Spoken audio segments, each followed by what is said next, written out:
વંદે ગુજરાત.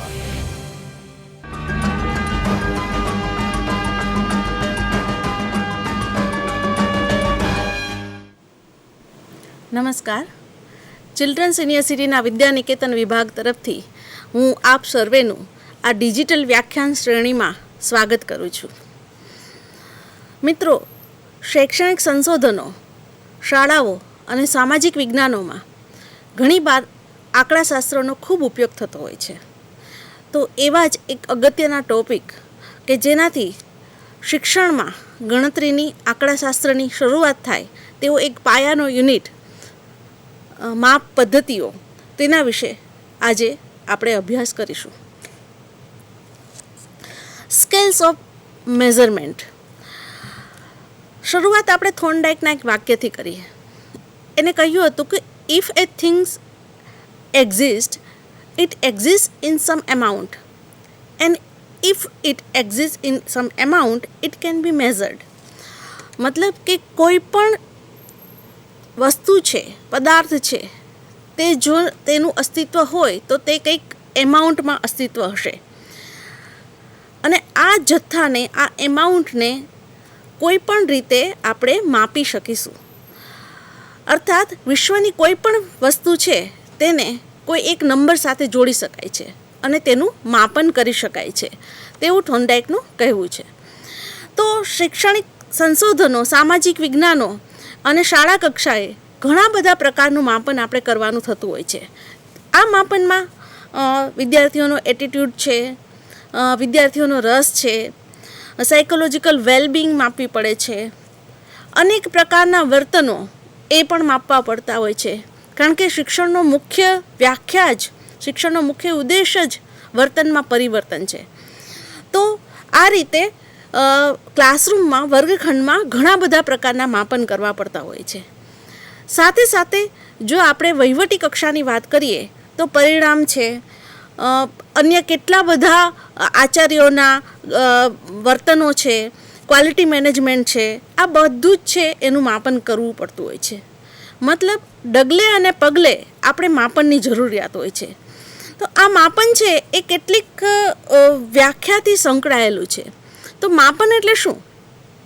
તો માપન એટલે કોઈ એક ચલને એક નંબર સાથે જોડવો. ચલ મીન્સ અત્યારે જેમ આપણે વાત કરીએ કે વિદ્યાર્થીનો રસ છે, તો આ રસ છે એને કોઈ નંબર સાથે જોડવું. વિદ્યાર્થીની ગાણિતિક સિદ્ધિ છે, એની આવડત છે, એની બુદ્ધિ છે, આ બુદ્ધિને કોઈ નંબર સાથે જોડવું, એ થયું માપન. શાળાની ગુણવત્તા છે, તો આ ગુણવત્તાને પણ કોઈ નંબર સાથે જોડવું. જ્યારે કોઈ એક ચલને, કોઈ એક પ્રચ્છન્ન લક્ષણને અથવા તો દેખીતી બાબતને જ્યારે આપણે કોઈ એક નંબર સાથે જોડીએ છીએ ત્યારે આપણે એનું માપન કર્યું તેવું કહેવાય. મોટાભાગે સંશોધનોમાં બે પ્રકારના સંશોધનો હોય છે. એક છે ગુણાત્મક સંશોધન અને એક છે સંખ્યાત્મક સંશોધન. તો સંખ્યાત્મક સંશોધનોમાં આપણે જે નંબર છે તે આપણો મુખ્ય આધાર છે, સંખ્યા છે તે મુખ્ય આધાર છે, ડેટા છે તે સંખ્યાના સ્વરૂપમાં મળે છે. જ્યારે ગુણાત્મક સંશોધનોમાં ડેટા છે શબ્દોના સ્વરૂપમાં, કોઈ ગુણના સ્વરૂપમાં મળે છે. આ બંને પ્રકારના સંશોધનોમાં મળેલો જે માહિતી છે, જે ડેટા છે, તેને આપણે કોઈને કોઈ રીતે રજૂ કરવો પડે છે.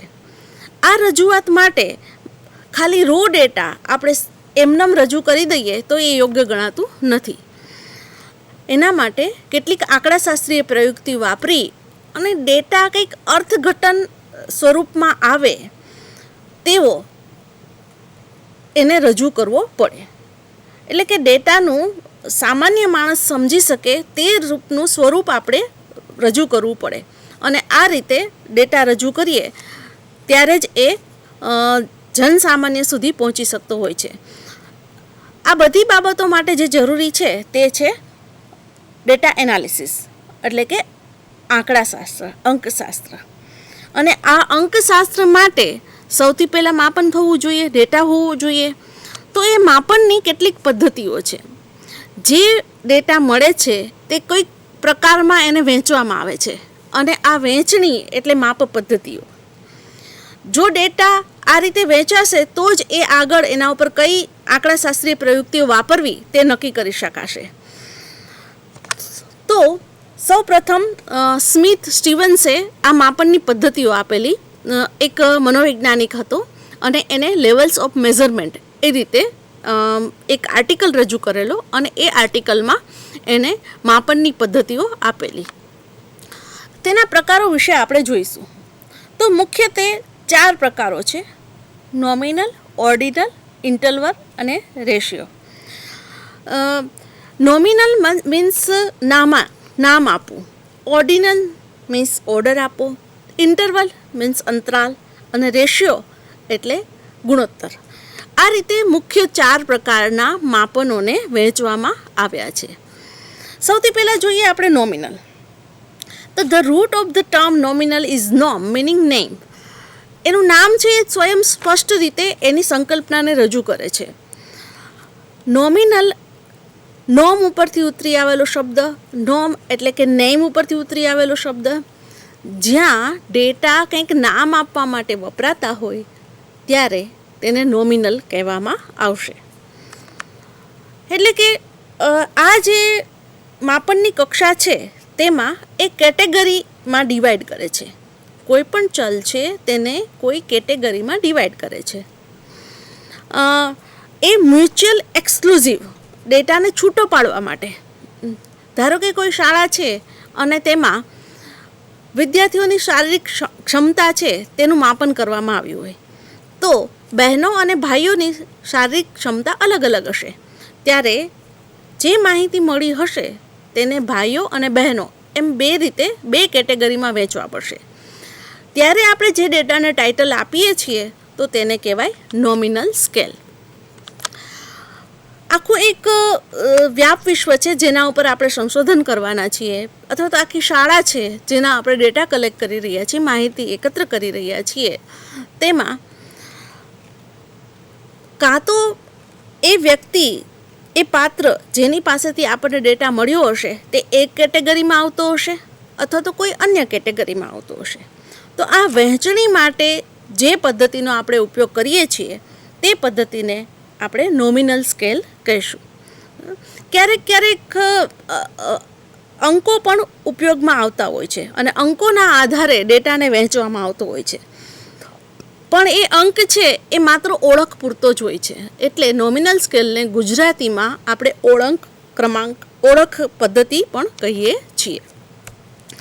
અહીં એક ઉદાહરણ આપ્યું છે. કોઈ એક વર્ગનો ડેટા કલેક્ટ કરવામાં આવ્યો છે. કોઈ મલ્ટીનેશનલ એક વર્ગખંડ છે અને તેમાં 6 સ્ટુડન્ટ્સ છે. આ 6 વિદ્યાર્થીઓની નેશનાલિટી આપી છે, જેમાં અમેરિકન પણ છે, કેનેડિયન છે અને મેક્સિકન છે. અને સાથે સાથે તેના ટેસ્ટના સ્કોર એ પણ આપેલા છે. તો જો આપ ટેબલમાં નજર કરશો તો જે નેશનાલિટી છે એની રાષ્ટ્રીયતા છે એને નંબરમાં રજૂ કરવામાં આવી છે. જેમાં 1 નંબર અમેરિકનને આપવામાં આવ્યો છે, 2 નંબર કેનેડિયનને આપવામાં આવ્યો છે અને 3 નંબર મેક્સિકનને આપવામાં આવ્યો છે. ફરી ટેબલ ઉપર નજર કરીએ તો 1 નંબરનો વિદ્યાર્થી છે તેની રાષ્ટ્રીયતા 3 એટલે કે મેક્સિકન છે. એટલે પહેલા નંબરનો રોલ નંબરનો જે વિદ્યાર્થી છે તે છે મેક્સિકન વિદ્યાર્થી અને એના ટેસ્ટના માર્ક્સ છે 32. તે જ પ્રમાણે બીજા નંબરનો વિદ્યાર્થી છે તે અમેરિકન છે, ત્રીજા નંબરનો મેક્સિકન છે, ચોથા નંબરનો કેનેડિયન છે અને 5મા નંબરમાં 1 લખ્યું છે માટે તે અમેરિકન વિદ્યાર્થી છે. છેલ્લો વિદ્યાર્થી છે તેના નેશનાલિટીના ખાનામાં 2 લખવામાં આવ્યું છે, મતલબ કે તે કેનેડિયન વિદ્યાર્થી છે. તો અહીં જે 1, 2, 3 આપેલા છે તે ઓળખ આપે છે કે વિદ્યાર્થીની રાષ્ટ્રીયતા કઈ છે તેની ઓળખ આપે છે. તો આ રીતે જે નંબર ઓળખ રજૂ કરતા હોય તેને નોમિનલ સ્કેલ કહેવાય. અહીં આપણે 1, 2 નંબર તો આપ્યા પણ એ ક્વોન્ટિટી દર્શાવતા નથી. અમેરિકનને 1 નંબર આપવામાં આવે છે, કેનેડિયનને 2 નંબર આપવામાં આવે છે. એનો મતલબ એમ નથી કે અમેરિકન છે એ ફર્સ્ટ નંબરે છે અને કેનેડિયન લાસ્ટ નંબરે છે, એવું નથી. એથી ઉલટું વિચારીએ તો 2 નંબર કેનેડિયનને છે તો બે નંબર એક નંબર કરતાં વધારે સારો છે એવું પણ કહી શકાય નહીં, કે કેનેડિયન છે અમેરિકન કરતાં વધારે સારો છે એવું કહી શકાય નહીં. મતલબ કે આ સ્કેલ છે એ ક્વોન્ટિટી દર્શાવતો નથી, તે જથ્થો દર્શાવતો નથી, એ માત્ર ઓળખ દર્શાવે છે. બીજું એક જોઈએ કે એમાં પર્ટિક્યુલર ઇન્ટરવલ નથી બે વચ્ચે. 1, 2, 3 નંબર આપ્યા છે ક્રમશઃ અમેરિકન, કેનેડિયન અને મેક્સિકનને, તો એ કોઈ અંતર દર્શાવતો નથી. સામાન્ય રીતે 1 અને 2 વચ્ચે એકનું અંતર હોય છે, 2 અને 3 વચ્ચે એકનું અંતર હોય છે, એટલે કે અંતરાલ ફિક્સ હોય છે. પણ જ્યારે આ નોમિનલ રજૂ કરતા હોય, નોમિનલ સ્કેલ રજૂ કરતા હોય, ત્યારે એમાં અંતરાલ નથી. એટલે કે 1 અને 2 વચ્ચેનું અંતર અને 2 અને 3 વચ્ચેનું અંતર સરખું છે એવું આપણે કહી શકાય નહીં. એ અંતર પછી કોઈ પણ બાબતમાં હોય, બુદ્ધિમાં હોય, સિદ્ધિમાં હોય, અન્ય કોઈ લક્ષણોમાં હોય, સંસ્કૃતિમાં હોય, એવું કોઈ પણ અંતર હોય, પણ અહીં 1, 2, 3 છે તે અંતર દર્શાવતા નથી. મતલબ નોમિનલ સ્કેલ છે એ માત્ર ઓળખ દર્શાવે છે, અંતર દર્શાવતો નથી. અન્ય ઉદાહરણો જોઈએ તો ઘણીવાર કુટુંબના સંદર્ભમાં પણ આપણે માહિતી એકત્ર કરતા હોઈએ છીએ. Joint family, nuclear family. તો આ જોઈન્ટને ધારો કે 1 નંબર આપું, ન્યુક્લિયરને 2 નંબર આપું, તો 1 અને 2 જે નંબર આપ્યા તે ડેટા છે તે નોમિનલ સ્કેલમાં છે. એવી જ રીતે મેલ ફિમેલનો ડેટા છે, અર્બન, સેમી અર્બન, રૂરલ છે, આવા જે ડેટા છે, મેરિટલ સ્ટેટસ છે, વૈવાહિક દરજ્જો, એના આધારે પણ બાળકના શૈક્ષણિક અને સામાજિક અને મનોવૈજ્ઞાનિક વાતાવરણમાં ફેર પડતો હોય છે. તો આ પ્રકારના પ્રદત્ત પણ આપણે ઘણીવાર એકત્ર કરવા પડતા હોય છે.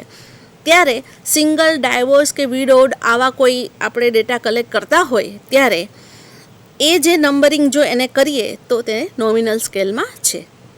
એવી જ રીતે ઉચ્ચ સિદ્ધિ અને નિમ્ન સિદ્ધિ, તે પણ જો હાઈ અને લો એવી 2 કેટેગરી પાડી હોય તો એ પણ નોમિનલ સ્કેલમાં છે. આમ નોમિનલ સ્કેલ એટલે માત્ર ઓળખ દર્શાવે છે. આપણે સિટી બસનું ઉદાહરણ લઈએ તો સિટી બસમાં 501 નંબરની બસ છે, તો એ 501 નંબર જે છે તે માત્ર શું દર્શાવે છે, તો તે માત્ર એને એક ઓળખ દર્શાવે છે કે 501 નંબરની બસ છે તે આટલા રૂટ ઉપર ફરશે. અન્ય બસનો નંબર 502 હોય, 505 હોય, તો એનો અર્થ એવો નથી કે 501 છે એ થોડી નબળી કક્ષાની છે, 502 એનાથી ઉચ્ચ કક્ષાનો નંબર છે તો 502 નંબરની ફેસિલિટી વધારે છે, એવું આપણે કહી શકીએ નહીં. એવું પણ ના કહી શકીએ કે 501 અને 502 નંબરની બસ છે તે સમાન અંતરે ચાલતી હોય છે, એવું પણ આપણે કહી શકતા નથી. મતલબ કે જ્યારે નોમિનલ ઓળખ સ્વરૂપે અંક આપવામાં આવતા હોય ત્યારે તે નથી તો કોઈ ક્વોન્ટિટી દર્શાવતા, નથી તો બે વચ્ચેનું અંતર દર્શાવતા, એકબીજાથી ચડિયાતા છે, ઉતરતા છે, એવું પણ આપણે કહી શકતા નથી. અન્ય એક ઉદાહરણ જોઈએ તો ટી શર્ટ ખેલાડીઓને જે આપવામાં આવે છે તેની પાછળ જે નંબર લખેલા હોય છે તે નંબર છે એ પણ આપણે ઉદાહરણ સ્વરૂપે લઈ શકીએ. ટી શર્ટની પાછળ આપેલા નંબર એવું નથી દર્શાવતા કે 1 નંબરનું ટી શર્ટ પહેર્યું છે તે ખેલાડી સૌથી ઉત્તમ છે. તો આ બધા ઉદાહરણો છે તે નોમિનલ સ્કેલના ઉદાહરણો છે. હવે આવી મહત્ત્વની વાત કે આ બધો ડેટા આપણે કલેક્ટ તો કરીએ છીએ, પણ આ માહિતી એકત્ર કર્યા પછી આપણે એને કોઈક રજૂઆત કરવી પડે છે, અને રજૂઆત માટે આપણે જુદી જુદી અંકશાસ્ત્રીય પદ્ધતિઓ લગાડતા હોઈએ છીએ. તો નોમિનલ સ્કેલ સ્વરૂપે આપણને જે ડેટા મળ્યો હોય તેમાં કઈ કઈ ગણતરીઓ થાય તે જોઈએ. તો ફ્રીક્વન્સી ડિસ્ટ્રીબ્યુશન એટલે કે આવૃત્તિ વિતરણ અને બહુલક એની ગણતરી થઈ શકે. બાકી મીડિયન, પર્સન્ટાઇલ એ પણ થઈ શકતું નથી. તેના સરવાળા બાદબાકી પણ નહીં થઈ શકે, કેમ કે 501 નંબરની બસ વત્તા 502 નંબરની બસ એટલે કંઈ 1003 નંબરની બસ એવું આપણે કહી શકીએ નહીં. એટલે કે સરવાળો બાદબાકી પણ થઈ શકતા નથી. જ્યારે સરવાળો બાદબાકી ન થઈ શકતા હોય ત્યારે એના આધારિત કોઈ પણ પ્રકારની પ્રક્રિયાઓ થઈ શકે નહીં. એટલે કે ગુણાકાર, ભાગાકાર સાથે આગળ વધતા એનો સરાસરી કાઢવાની હોય, પ્રમાણ વિચલન છે, એવું કોઈ પણ ડેટાની ગણતરી થઈ શકતી નથી. હા, અને અંતે કાઈ સ્ક્વેરની ગણતરી થઈ શકે છે, કારણ કે કાઈ વર્ગની ગણતરી શું દર્શાવે છે કે જે પણ કેટેગરી આપી છે એ કેટેગરી વચ્ચે તફાવત છે કે નહીં. કાઈ સ્ક્વેરની ફિલોસોફી જોઈએ તો ઓબ્ઝર્વડ એટલે કે નિરીક્ષિત અને અપેક્ષિત આ બે વચ્ચે કંઈ તફાવત છે કે નહીં તેનું મૂલ્ય કાઈ સ્ક્વેર આપણને ગણીને આપે છે. તો અહીં આપણને આવૃત્તિ મળે છે, અપેક્ષિત આવૃત્તિ મળે છે અને જે નિરીક્ષિત છે એ આવૃત્તિ મળે છે. તો આવૃત્તિ મળવાથી કાઈ વર્ગની ગણતરી આવૃત્તિના આધારે હોવાથી કાઈ વર્ગની ગણતરી થશે, બાકી એક પણ પ્રકારની ગણતરી થઈ શકે નહીં. ત્યાર પછી બીજો પ્રકાર છે ઓર્ડિનલ સ્કેલ. એનું નામ છે ઓર્ડિનલ, મીન્સ ઓર્ડર. અહીં આપ ચિત્રમાં જોઈ શકો છો કે વિદ્યાર્થીઓ ક્રમમાં ગોઠવાયેલા છે. પહેલો નંબર, બીજો નંબર, ત્રીજો નંબર, ચોથો નંબર, આ રીતે 9 નંબર સુધી ગોઠવાયેલા છે. આ નંબરો બસમાં ચડવા માટે છે. એ નંબરોના આધારે એટલું જ નક્કી કરી શકાય કે બસમાં કોણ પહેલું બેસશે. એના આધારે બીજી કોઈ પણ પ્રકારની ગણતરી થઈ શકતી નથી. પણ હા, એમાં એક વસ્તુ નક્કી છે કે કોણ પહેલો છે અને કોણ છેલ્લો છે, એટલે કે ઓર્ડર નક્કી છે, ક્રમ નક્કી છે. એટલા માટે ઓર્ડિનલ સ્કેલ ક્રમ બતાવે છે, એટલે એને ક્રમાંકન પદ્ધતિ કહેવામાં આવે છે. એ શા માટે વપરાય છે? તો રેન્ક આપવા માટે વપરાય છે. જે ક્રમાંકન પદ્ધતિ છે એ વિદ્યાર્થીને અથવા તો પાત્રને ક્રમમાં ગોઠવી આપે છે, એક જ જૂથમાં ગોઠવી આપે છે. પણ એનો જે મેઝરમેન્ટનો યુનિટ છે તે જાણી શકાતો નથી. ધારો કે વિદ્યાર્થીને વજનના આધારે હું ગોઠવી આપું અથવા તો ઊંચાઈના આધારે ગોઠવી આપું કે વર્ગમાં કોઈ એક વિદ્યાર્થી સૌથી લાંબો છે, તો મતલબ એ થયો કે બાકીના વિદ્યાર્થી એનાથી ટૂંકા છે. પરંતુ આપણને લંબાઈનું ચોક્કસ માપ અહીં મળી શકતું નથી. એટલે આપણે ઓર્ડરમાં ગોઠવી શકીએ છીએ, ક્રમમાં ગોઠવી શકીએ કે સૌથી લાંબો કોણ, એનાથી નાનો કોણ, એનાથી નાનો કોણ, સૌથી નાનો કોણ. પરંતુ એનું એક્ઝેક્ટ મેઝરમેન્ટ, ખરેખરનું માપન આપણી પાસે ઉપલબ્ધ નથી. તો આવા પ્રકારનું જે પણ ડેટા મળે તેને કહેવાય ઓર્ડિનલ સ્કેલ, ક્રમાંકન માપ. એ શું કરે છે? તો ગ્રેટર ધેન અને લેસ ધેન એટલું જ નક્કી કરી આપે છે. ચિત્રમાં આપ જુઓ છો કે આપણે જાણીએ છીએ કે હાથી છે એ વધારે મોટું કદાવર પ્રાણી છે અને નીચે ઉંદર છે, નાનું પ્રાણી છે. પણ એક્ઝેક્ટ હાથીની હાઇટ આટલી છે ને ઉંદરની હાઇટ આટલી છે એવો ડેટા અહીંયા મળતો નથી. આવા પ્રકારના જે પણ માપો મળે તેને કહેશું ઓર્ડિનલ સ્કેલ. બીજી એક મહત્વની વાત કે ઓર્ડિનલ સ્કેલ છે તે બે માપો વચ્ચેનો અંતરાલ આપતું નથી. ખાલી એટલું જ આપે છે કે કોણ આગળ છે, કોણ પાછળ છે, પણ બંને વચ્ચે અંતર કેટલું છે તેવું આપી શકતું નથી. એક ઉદાહરણ ચિત્ર સ્વરૂપે આપ જોઈ શકો છો કે 3 પ્રકારના વેજીટેબલ્સમાં મરચાં છે. તો એમાંથી સૌથી તીખું, એનાથી ઓછું તીખું અને એનાથી ઓછું તીખું એ ક્રમમાં આપણે ગોઠવી શકીએ. પણ એનું એક્ઝેક્ટ માપ આપણે ના કાઢી શકીએ કે આ તીખાસની માપ આટલો છે, આના તીખાસનું માપ એનાથી ઓછું પરફેક્ટ આટલા નંબરનું છે અને સૌથી ઓછું તીખું છે પરફેક્ટ આટલા નંબરનું છે. એટલે 0, 1, 2, 3 એવા માપ આપણે આપી શકતા નથી. પણ હા, એને ક્રમમાં ગોઠવી શકીએ છીએ, એની તીખાશના આધારે એને ક્રમમાં ગોઠવી શકીએ છીએ. ત્યારે આવા પ્રકારનું જે પણ માપ હોય તેને કહેવાય છે ઓર્ડિનલ સ્કેલ. અને એનું લક્ષણ છે કે એ કેટેગરી ધરાવે છે, સેટ ઓફ કેટેગરી. જેમ કે અહીં એક ઉદાહરણ આપેલું છે, ટી શર્ટની સાઇઝ આપણે લઈએ તો સ્મોલ છે, મીડિયમ છે, લાર્જ છે, એક્સેલ છે અને ડબલ એક્સેલ છે. આ સાઇઝ છે એ આપણને ક્રમ બતાવી આપે છે કે સૌથી મોટા વ્યક્તિ હશે એને કેવી સાઇઝ જોશે, નાના બાળકને કેવી સાઇઝ જોશે, એ આપણને બતાવી આપે છે. અહીં જો આપણી પાસે માપ નથી એટલે આપણે ખાલી કેટેગરીમાં વિભાજિત કરી શકીએ કપડાને, પરંતુ એનું એક્ઝેક્ટ માપ આપણને મળે નહીં. બે વચ્ચેનું અંતર પણ ના મળે કે સ્મોલ છે એ મીડિયમ કરતાં આટલું મોટું છે, મીડિયમ છે લાર્જ કરતાં આટલું મોટું છે, એવું પરફેક્ટ અંતરાલ જળવાતો નથી અહીંયા. માત્ર એને કેટેગરીમાં વિભાજિત કરી આપે છે. અને એ કેટેગરી કેવી કે એ ક્રમમાં ગોઠવાયેલી હોય તેવી કેટેગરી. નોમિનલ સ્કેલ કેટેગરીમાં ગોઠવી આપતો હતો પણ એ ક્રમમાં નહોતું. અહીં કેટેગરી આપે છે પણ ક્રમમાં પણ ગોઠવી શકાય છે. તો આવા પ્રકારના માપને ઓર્ડિનલ સ્કેલ કહેવાય. અન્ય એક ઉદાહરણ, શાળા કક્ષાએ અથવા તો શારીરિક શિક્ષણમાં જ્યારે કોઈ રમત હોય ત્યારે પ્રથમ, દ્વિતીય, તૃતીય આવી રીતે નંબર આપવામાં આવતા હોય છે. તો આ જે નંબર છે પહેલો, બીજો, ત્રીજો તે ઓર્ડિનલ સ્કેલને રજૂ કરે છે. એ એમાઉન્ટ રજૂ કરે છે પણ રિલેટિવ એમાઉન્ટ રજૂ કરે છે કે કોણ આગળ છે કોણ પાછળ છે. એ બીજું કંઈ એકદમ પરફેક્ટ માપ રજૂ કરતું નથી. બીજી એક અન્ય ઉદાહરણ લઈએ તો કોઈ શાળા છે તો એમાં શિક્ષક અને પ્રિન્સિપાલ, તો પ્રિન્સિપાલ પાસે થોડી ઓથોરિટી વધારે છે શિક્ષક કરતાં. એટલે ઓથોરિટીનું માપન આપણને આપે છે પણ એક્ઝેક્ટ નંબર સાથે જોડાયેલું માપ આપતું નથી, ખાલી એને ક્રમમાં ગોઠવી આપે છે. જેમ મેં આગળ વાત કરી કે assume quantity of the attribute, 3 number છે એના કરતાં એક નંબર વધારે સારો છે એવું કહી શકીએ.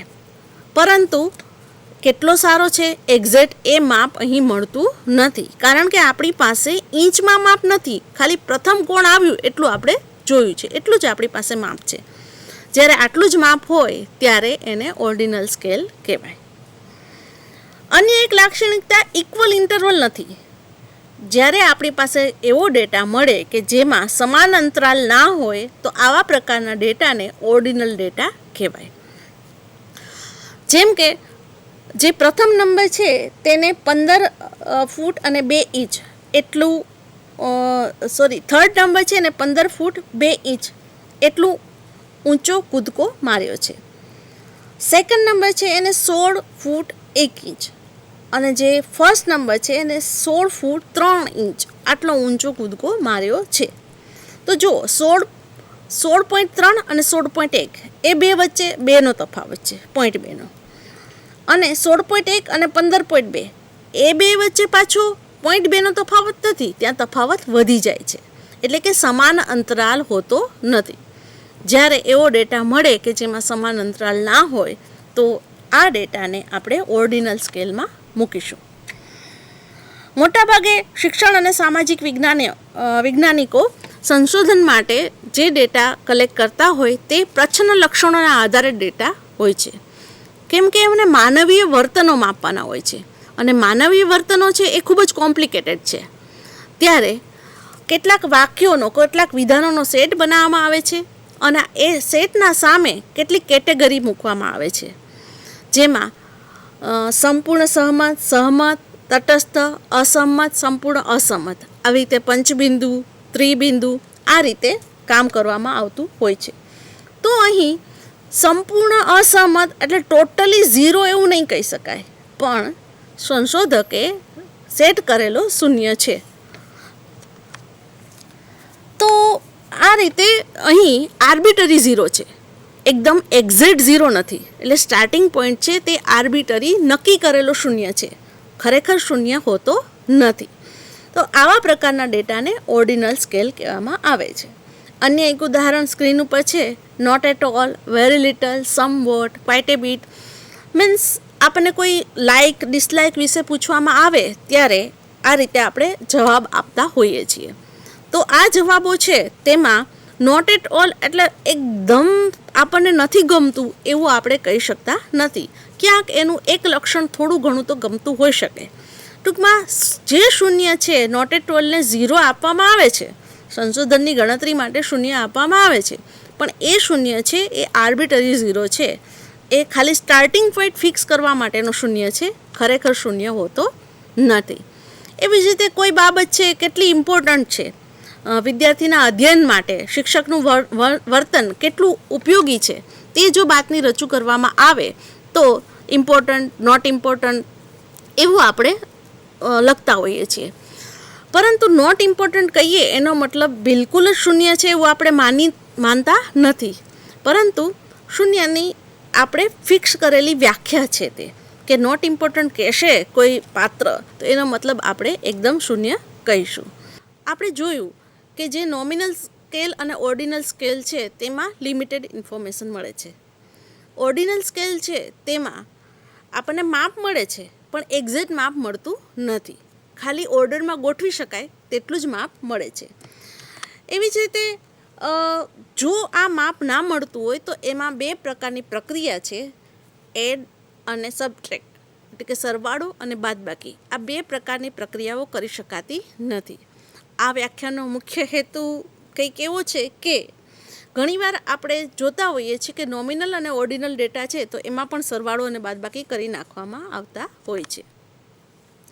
એક ઉદાહરણ છે, ધારો કે વિદ્યાર્થીઓના ફૂડની પ્રેફરન્સ શું છે, એને કયો આહાર ગમે છે, તેનો જો ડેટા કલેક્ટ કરવામાં આવે તો એક ઉદાહરણ મૂક્યું છે અહીં, rank your food preferences where 1 favourite food and 4 least favourite.